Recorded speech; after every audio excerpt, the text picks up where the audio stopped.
Bonsoir à toutes et à tous, heureux de vous retrouver pour la tranche info sur votre antenne Canal 10 Télévision avec au programme de cette soirée Info 10, le journal local et régional qui sera suivi du Focus. Ce sera après la coupure pub de 19, mais pour l'instant place au JT.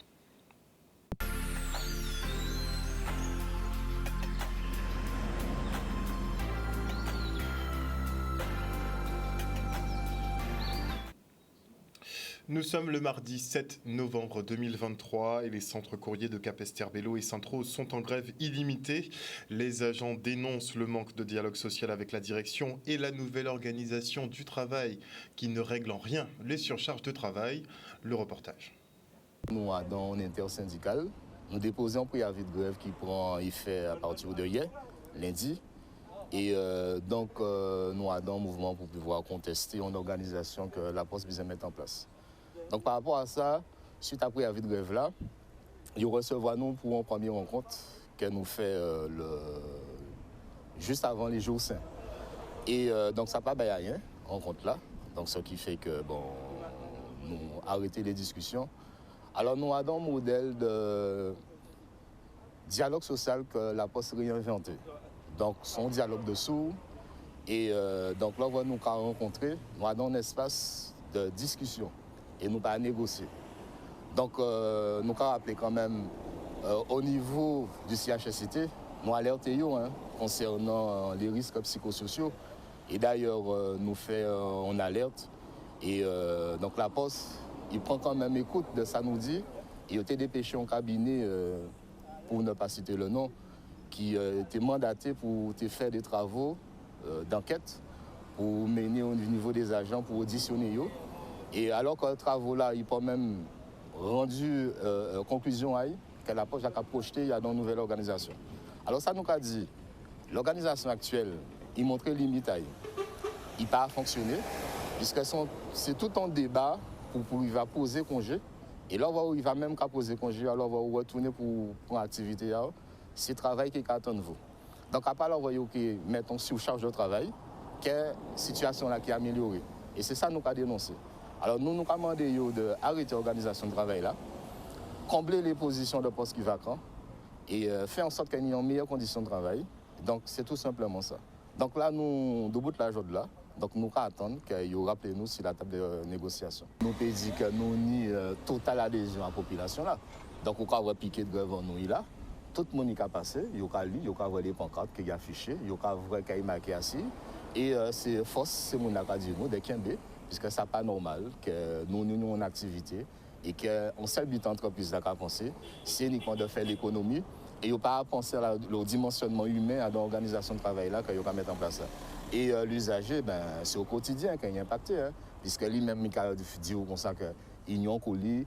On recommande, on est urgent quelqu'un attend depuis tantôt et qui a posé aux questions, vous qui facteur là, et qui a passé. Donc nous tributaires dans l'activité que nous avons fait, qui sont services publics, et bien l'usager lui-même aussi qui a compati. Et donc c'est tous les jours qu'il a constaté que nous avons des difficultés à acheminer distribution à les objets qui confient en nous dans mission à travail à nous avons fait tous les jours. Suite au suicide du jeune Lucas, l'éducation nationale accélère ses mesures face au harcèlement scolaire. Pleinement opérationnel depuis la rentrée, le programme phare vise à prévenir et traiter ce genre de situation. L'an dernier, 220 signalements ont été enregistrés par le rectorat de Guadeloupe et qui concernent principalement des collégiens. Alors l'académie sensibilise par divers moyens, dont la distribution d'un album pédagogique sans texte intitulé C'est consensué pour que les enfants effectivement puissent raconter le harcèlement à leur manière. Un livre remis par la rectrice ce matin aux élèves de l'école élémentaire Félix Labon de Saint-Claude. Regardez.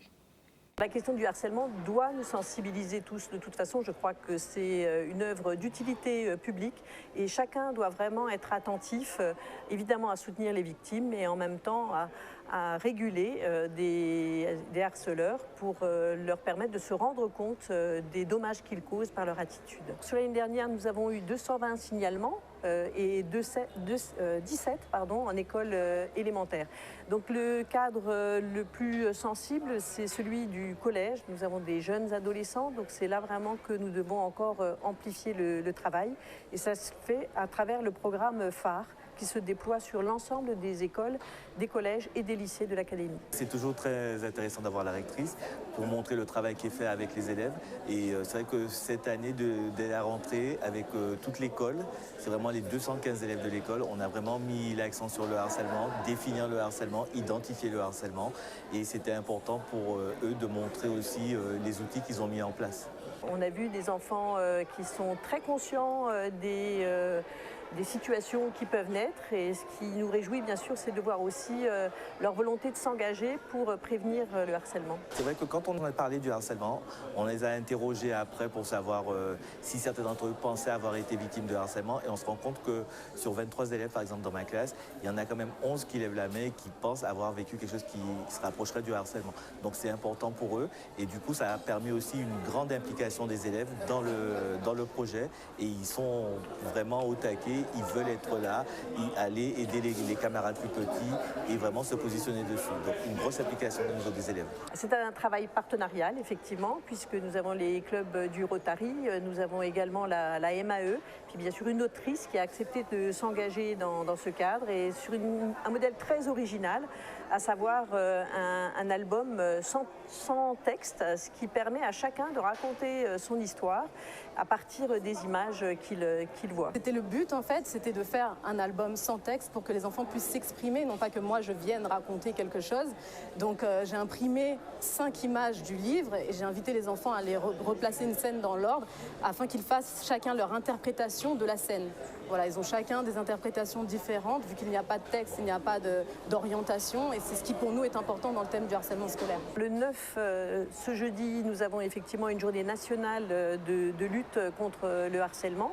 Donc chaque établissement, chaque école est invité à proposer des programmes en interne, et c'est ce qui se fait. D'une certaine façon, cette distribution de cet album, ça vient en amont de cette journée pour leur permettre le 9 de pouvoir l'exploiter. Que souhaitons-nous développer comme politique alimentaire sur le territoire? Voilà l'interrogation que se pose Cap Excellence, qui entre en lutte contre la malbouffe. Et pour ce faire, la collectivité dresse un diagnostic sur l'alimentation en vue d'un projet d'envergure pour le bien-être de la population. Regardez. Il s'agit pour nous de mener un diagnostic concerté et partagé avec les acteurs de notre territoire pour comprendre l'alimentation sur le territoire de Cap Excellence. Et ce faisant, nous souhaitons véritablement, avec l'AMO que nous avons pris, permettre de trouver des solutions opérationnelles pour créer des politiques publiques à destination de nos concitoyens. Ce diagnostic que nous faisons aujourd'hui, qui est partagé, je l'ai dit, et qui est co-construit, devrait nous permettre, à travers notre projet alimentaire territorial, qui a été labellisé, je le rappelle, de proposer des actions concrètes et opérationnelles pour la population du territoire de Cap Excellence. C'est important. Je crois que nous avons le souhait, parce qu'il y a des mots liés à l'alimentation. On parle de l'obésité, on parle parfois de la malbouffe. Donc il s'agit pour nous de nous poser une question véritablement très simple. Que souhaitons-nous développer comme politique liée à l'alimentation sur le territoire de Cap Excellence? Les ateliers aujourd'hui sont destinés à mettre en place ce qu'on appelle un diagnostic partagé. Depuis plusieurs mois, nous avons fait un état des lieux de tout ce qu'on appelle l'écosystème alimentaire. Donc, il y a des acteurs de l'alimentation, il y a des producteurs, il y a des acteurs de la restauration collective, donc la chambre de commerce, etc. Tous ces gens-là, nous avons rencontrés. Il y a eu beaucoup de documents qui ont été mis à notre disposition. Et sur cette base-là, nous avons élaboré un pré-diagnostic avec des éléments de synthèse qui ressortent de cette analyse. Aujourd'hui, l'idée, c'est de proposer à ces acteurs de dire voilà ce que nous avons retenu de tous ces entretiens, de tout ce qu'on a déjà étudié comme documentation. Est-ce que vous êtes d'accord avec ça? Donc c'est ça justement le côté partagé. Est-ce qu'il y a des choses qui manquent? Parce que c'est probablement pas parfait. Donc l'idée c'est de compléter donc ce qui ne va pas. Et une fois que tous ces éléments-là ont été donc définis, l'étape ça va être de définir les enjeux. Un enjeu, c'est ce pourquoi on se bat. L'idée c'est de dire on va se battre pourquoi en matière alimentaire sur le territoire de Cap Excellence. Nous, c'est vraiment notre rôle à l'interprofession d'essayer déjà d'organiser et de structurer la filière pour qu'on produise plus de production locale, la production locale qu'on arriverait à tracer et à fournir aux consommateurs. Et donc ça, c'est important que le consommateur, quand il dit acheter de la production locale, il soit sûr que ça soit de la production locale. Donc nous, on travaille là-dessus pour organiser, pour développer la production et voilà, faire en sorte que ça soit une production saine aussi. Donc c'est vrai que nous, on a développé par exemple une marque qui s'appelle Mossotella, qui a pour objectif de bien tracer la production, de rassurer le consommateur parce qu'elle est sans problème par rapport à la chlordécone. Donc voilà, donc c'est une marque qu'on a lancée récemment, mais qu'on espère développer et qu'on espère tirer vers le haut l'ensemble de la profession. Et ça, c'est le consommateur qui choisit en fait. C'est le consommateur qui se dit, bah voilà, je veux acheter local, je veux être sûr de ce que je mange. Donc nous, c'est ce qu'on lui propose comme produit. Un reportage signé Charlie Dagonia. Et il n'y a pas d'âge pour apprendre et les membres de l'association des jeunes de Saint-Félix l'ont bien compris et n'hésitent pas à organiser des opérations comme le beau cantarbre. Hier, le public était invité à acquérir un savoir ancestral sur les bienfaits de la patate douce et de l'avocat. Le reste en images.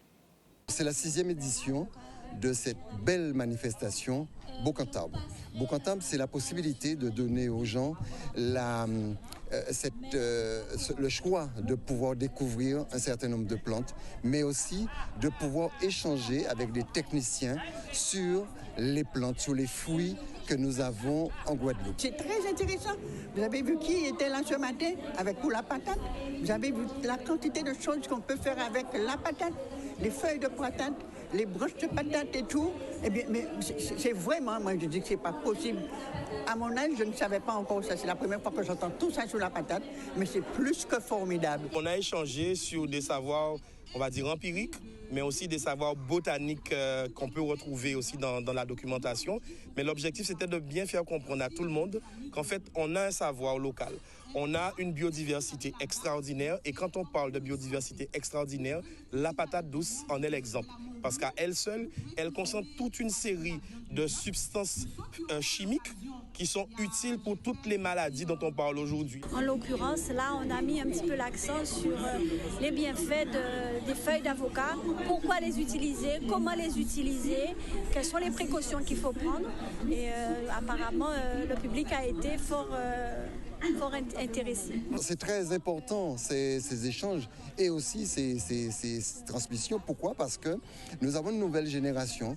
Bien évidemment, nous avons les personnes âgées, nous avons les seniors qui, bien sûr, à l'époque, faisaient leur jardin et qui communiquaient beaucoup dans les coups de main.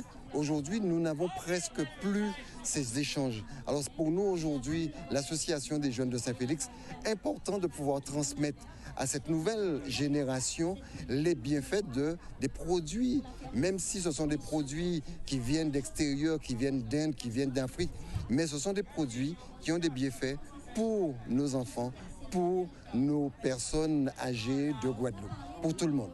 C'est une manifestation qu'il faut promotionner. Tout chacun à sa place. On est dans un cadre qui est magnifique. J'ai découvert un coin du Gosier et je vois qu'il y a du monde. Donc, c'est un besoin aujourd'hui. Il faut que chacun, dans un petit coin de la Guadeloupe, promotionne le patrimoine. Et le patrimoine de la biodiversité, c'est l'un de nos plus beaux patrimoines. Petit focus maintenant sur la gémothérapie au WTC à Jarry. Inventée par le médecin belge Paul-Henri, cette pratique utilise des macérations de tissus embryonnaires de végétaux comme les jeunes pousses ou les bourgeons. Des bourgeons qui constituent un concentré d'informations qui renferme le potentiel de toute une plante et donc aussi bien les vertus des fleurs, des feuilles que des fruits. Et c'est l'efficacité thérapeutique de la gémothérapie est discutée. De nombreux médecins à travers le monde le pratiquent. Regardez. Ici, c'est une formation de gémothérapie, donc on va utiliser les jeunes pousses et les bourgeons des arbres avec toute leur énergie. Donc ce sont des bourgeons frais, stabilisés dans un triple solvant au alcool-glycérine pour faire ce qu'on appelle un macéraglycériné. Et on va utiliser ça pour corriger toute une série de paramètres sanguins ou toute une série de problèmes de santé, également préventifs bien entendu. Ça fait un petit moment en fait, que je m'intéresse à la gémothérapie.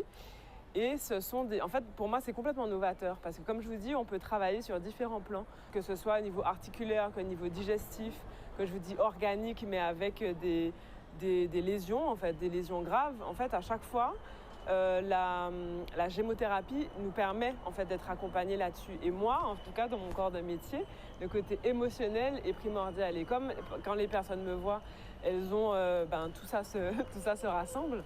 Donc, je trouve ça très complémentaire.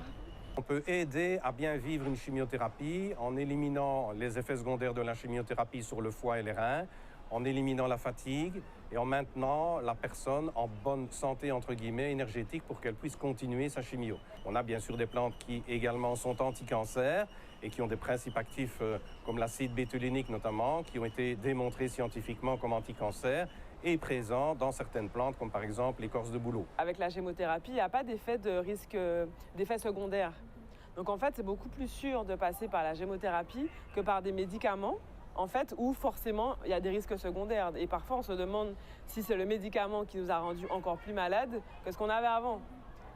Donc c'est beaucoup plus sûr, en fait, véritablement. Donc je comprends et je dirais j'encourage vivement les personnes à revenir à des choses plus saines, en fait. Il ne faut pas, bien sûr, supprimer les médicaments directement. On peut remplacer progressivement certains médicaments, notamment des fluidifiants sanguins, ou d'autres médicaments pour, par exemple, le diabète, mais sous contrôle médical et bien sûr avec des analyses sanguines qui valident, si vous voulez, l'effet de la gémothérapie. Moi, j'adore ce type de formation. J'ai beaucoup fait de formations en fait, de ce style-là. Et je suis très contente que ça se passe en Guadeloupe, honnêtement, parce que je trouve qu'il y en a peu et que c'est très stimulant et que moi qui suis en fait dans cette dynamique-là, ça me permet de continuer à me former. Un reportage de Solène Fèvre. Et on enchaîne avec le Forum des métiers de l'Université des Antilles. Nous sommes effectivement donc à la 13e édition du Forum des métiers qui est organisé dans le cadre de la fondation UA et GBH. Son objectif, c'est vraiment de rapprocher le monde de l'université avec le monde professionnel et d'aider les jeunes Antillais et Antillaises à commencer à travailler, à réfléchir sur leur insertion professionnelle. C'est important pour nous de contribuer à les sensibiliser au fait que c'est une réflexion qu'il faut avoir. Et aujourd'hui, par exemple, nous avons fait venir donc, des spécialistes de l'économie bleue, donc ils sont venus présenter les métiers de la mer au sens large du terme, avec M. Rodolphe Seffo, qui est un navigateur au long cours, qui a parlé de son métier de navigateur avec passion, et avec Mme Truffaut, qui a également parlé d'un certain nombre de débouchés, et notamment d'une licence professionnelle. Les étudiants ont beaucoup de questions. Ils restent souvent dans leur coin. Ils pensent que finalement ça va un peu leur tomber du ciel, mais il faut qu'ils soient proactifs. Et donc finalement, nous, on les aide. On fait venir des professionnels à eux. On leur explique, on crée aussi des formations vraiment adaptées aux adaptations, aux besoins, à l'évolution du territoire. Et vraiment, là maintenant, on sait qu'il faut mettre le paquet sur la mer qui est finalement très importante pour nous, qui est un enjeu fort. Et c'est le cas donc avec cette licence professionnelle depuis septembre en Guadeloupe et l'année prochaine en Martinique. C'est un combat de 30 ans pour qu'on puisse prendre en compte la chance que nous avons d'habiter sur une île et que cette île, de par ce bassin bleu qui est autour de nous, peut offrir énormément de possibilités à nos jeunes. On rencontre des jeunes qui nous disent voilà, je suis dans telle formation, mais je ne vois pas comment je pourrais lier mon métier au métier de la mer. Et on les guide comme ça. Donc ce matin, nous avons eu un jeune homme qui veut être architecte naval, un jeune homme dans le transport routier, où on lui a parlé des transporteurs qui récupéraient les conteneurs sur le port. Donc on les guide un peu comme ça et on leur dit quel métier, quel diplôme ils peuvent passer pour accéder à leur métier de prédilection lié à l'économie bleue. Il faut que la Guadeloupe s'y mette et c'est bien. On voit qu'il y a des actions qui sont menées en ce sens et nous nous félicitons pour ça et on félicite nos partenaires également.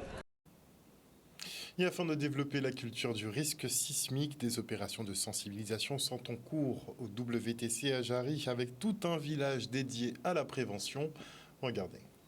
On a voulu, avec la FPS, organiser un village citoyen pour développer la culture du risque sur la Guadeloupe et la culture de la résilience. Pourquoi ? Parce qu'on sait que vous êtes un territoire très exposé, c'est vrai également sur l'Hexagone, et qu'on voit que certains phénomènes s'amplifient avec les effets du changement climatique. Donc sur ce village, on parle risque sismique, mais on parle également du risque sismique dans un contexte multirisque. Donc on va parler inondation, on va parler cyclone, on va parler risque technologique également. Et s'exercer, c'est aussi faire rentrer des réflexes et avoir des automatismes qui aideront. On a beaucoup avancé sur l'alerte. Mais l'alerte ne suffit pas, il faut que chacun d'entre nous, en tant que citoyen, soit vraiment préparé, qu'on prépare notre famille, qu'on prépare nos proches, notre quartier également, et qu'on soit donc engagés vraiment tous, sans être catastrophés par la situation. Ces jeunes écoliers, on essaie de les sensibiliser à la diversité des risques naturels et technologiques qui impactent notre territoire. Donc dans ce cadre, on crée des jeux, des animations qui vont permettre de sensibiliser les enfants sur qu'est-ce qu'un risque, mais également pour chacun de ces risques, quels sont les bons gestes à adopter. Et ce qui est intéressant aussi, c'est de pouvoir proposer ces jeux à tout un chacun, des parents qui voudraient l'utiliser, mais également aux enseignants qui voudraient l'utiliser pour leur classe ou n'importe quelle profession, dans les crèches notamment. Et du coup, ils seront accessibles sur le site de l'AFPCNT à partir de début janvier. C'est bien parce qu'on peut aussi, avec ce jeu, apprendre des trucs. Et apprendre à écrire les mots. Voilà, surtout. Et voir à quoi ça ressemble un petit peu. Et je demande toujours à mes parents un petit peu. Je regarde des encyclopédies. J'essaie de comprendre un peu comment la Terre est constituée. Voilà. Le but de ce concours de maquettes, c'était de trouver un projet innovant qui comprend du parasismique et qui prend une position en Guadeloupe. Les spécificités de notre projet, alors la grande ligne, on va dire que c'était pour pouvoir créer des bureaux pour accueillir les jeunes entrepreneurs guadeloupéens. Ensuite, dans les termes spécifiques vraiment du projet propre au concours, on a créé un béton à base de cendres de bagasse. On a aussi des plots parasismiques pour la résistance au séisme du bâtiment. Et on a créé aussi une pile microbienne pour pouvoir générer de l'électricité. Il faut arriver à communiquer sur ces sujets de façon positive. Oui, on est fortement exposé. Je ne vais pas vous dire que ça va s'améliorer. Malheureusement, on le voit, hein, le GIEC en parle. Les signaux et les effets du changement climatique vont faire qu'on va vivre des crises plus fréquentes et plus intenses. Et malheureusement, c'est inéluctable. Mais surtout, ce qui est important, c'est de se dire l'exposition fait partie de notre vie aujourd'hui. Ce n'est pas une fatalité. On peut être acteur. Il y a plein de petites solutions pragmatiques sur lesquelles il faut chacun s'investir. Ce n'est pas fortement coûteux, mais c'est vraiment efficace. Et ça nous permettra surtout d'être moins impactés, de nous relever plus facilement. Et maintenant, je reçois France-Lise Bernis, vice-présidente de l'association Guadeloupe Culture en Nous, qui organise le Festival international de quadrilles du 7 au 12 novembre prochain. Bonsoir Madame Bernis. Bonsoir Harold, bonsoir les auditeurs de Canal 10 qui télé en nous. Alors, on a quand même 5 jours qui seront dédiés aux quadrilles. Mais pourquoi Festival international ? Alors, Festival international, pourquoi ?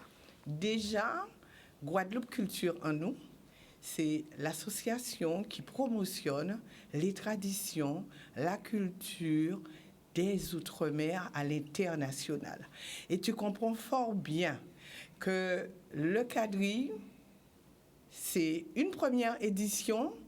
On a voulu donner une touche. Et cette touche internationale regroupe plusieurs continents. Nous avons Pologne, nous avons la France, nous avons Martinique. Ce que nous regrettons par contre, Harold, c'est Madagascar, qui devait être avec nous et qui malheureusement n'est pas là. La Croatie, parce que nous connaissons un peu l'augmentation, le coût des billets, voilà ce qui a empêché à Madagascar et d'autres pays à l'international de venir honorer ce festival international de quadrilles avec la frégate et en collaboration avec la GECAN. D'accord, donc une dimension internationale, puisque le quadrille n'est pas pratiqué qu'ici en Guadeloupe, dans beaucoup de pays, mais il y a beaucoup de quadrilles différents, donc chacun pourra faire un peu sa démonstration. Absolument. Déjà en Guadeloupe, on a quadrille de Basse-Terre, on a quadrille de Varie-Galante, on a quadrille avec commandement, on a quadrille sans commandement. Mais là, on invite la population à venir découvrir quadrille de Pologne, la Martinique, qu'il fallait les voir dans la rue tout à l'heure, et découvrir aussi la fanfare, au nombre de 38 personnes. 38 personnes dans la fanfare. Dans la fanfare de Ciceron en France. Et c'est très, très émouvant et intéressant. Donc, n'hésitez pas, ne restez pas chez vous, venez nous voir. Donc, il y a tout un programme. Ça a donc commencé aujourd'hui. Ce sera jusqu'au 12 novembre prochain. Est-ce qu'on peut avoir une idée des dates clés auxquelles il faut absolument assister ? Alors, donc, pour aujourd'hui, là maintenant, si vous allez au mémorial que nous remercions, le public est là, les 30 groupes de Guadeloupe et les 3 groupes invités sont là. Et il y aura une prestation, non pas des 30 groupes de Guadeloupe, mais de 10 groupes de Guadeloupe et de 3 groupes invités.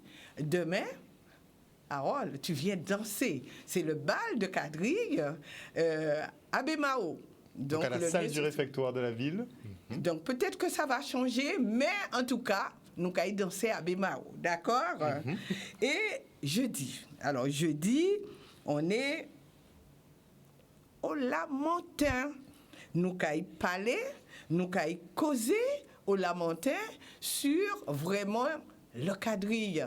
Et de là, les différents groupes locaux du Lamentin, plus les invités, vont vraiment créer ce qu'on dit le lionnage. Donc, ils vont présenter leurs instruments. Il y aura les personnes âgées, il y aura les écoles. C'est vraiment ce qu'on appelle l'échange international. Très bien. D'accord. Jeudi, donc vendredi, vendredi, c'est chez moi. Alors, ce sera au Gosier. Absolument, ce sera au Gosier. Le festival international se déplace et sera à Gosier vendredi avec 9 groupes.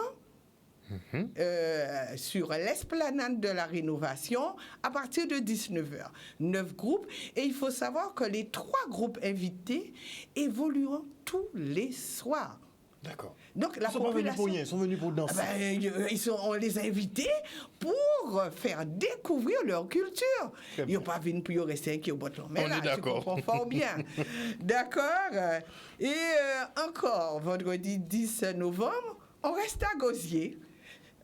Il n'y a pas moyen de venir à Gosier et de ne pas passer à l'Association des jeunes de Saint-Félix où nous allons encore faire le lionnage avec Camrod, Quadrille Gwoka. Donc, Quadrille Gwoka au local de l'Association des jeunes de Saint-Félix avec la troupe Camrod à partir de 10h du matin. Donc, on sera au local. Et le samedi, oui, Harold, le samedi, le vendredi, on a parlé du vendredi, maintenant on parle du samedi. Eh bien, le samedi, on va où? On va aux Abîmes. On va aux Abîmes. Le festival sera aux Abîmes, d'accord? Et ce sera le même programme. Les 9 groupes locaux, les 3 groupes internationaux. Et aussi, pour permettre à la population, tu sais, il y a des gens qui aiment, qui adorent, mais il y a des gens aussi qui s'en lassent. Donc, ils seront amenés à écouter, à danser sur Vitamine et Capresse. À Gosier, la fin, c'est typical pressé. Et là, aux Abîmes, ce sera Vitamine et Capresse. Et pour te dire, le festival va se terminer. Toute bombitaine en fait. Donc ce sera le dimanche. Ce sera le dimanche à Cap-Esther. C'est la ville de Cap-Esther qui nous reçoit. Et là, on aura vraiment un spectacle. Déjà, on va remercier pour cette énergie que nous avons. On ira à la messe, on va remercier, d'accord? Merci Seigneur, nous en forme internationale. Après, il y aura la parade à Cap-Esther. Les prestations vont démarrer dès midi, et on va terminer par aussi les prestations de groupes d'invités et on va terminer par notre ami Zabarel à Cap-Esther. Donc, alors, je ne vais pas terminer pour ne pas remercier. Allez-y rapidement. Remercier tous nos partenaires. Et c'est vrai que nous sommes ravis que les collectivités majeures, conseil départemental, conseil régional, des EPCI, c'est vrai que je ne peux pas tout citer, pardonnez-moi, mais merci à tous. Merci de nous avoir accompagnés, les associations, les partenaires, les particuliers. Nous disons merci en pile, au nom de l'Africat, au nom de Guadeloupe Culture en nous et de son président Jacques Soulange et de son conseil d'administration. Ne pas oublier Madame Michel de Camartin de la FRECAT et son conseil d'administration. Merci, on vous attend. Merci beaucoup Francis Berny, je le rappelle, vice-présidente de l'association Guadeloupe Culture en nous, qui organise donc le Festival international de quadrilles. Ça se passe donc ici en Guadeloupe, vous l'avez entendu, plusieurs pays sont invités à participer aux festivités, donc n'hésitez pas à vous renseigner auprès du programme. Merci encore. Et on fait un point maintenant sur la mini transat au Gosier, si c'est possible. Non, c'est pas possible. Donc on va clore le journal. Merci pour votre fidélité à ce programme. Le JT revient demain à 18h30. Une bonne soirée à vous.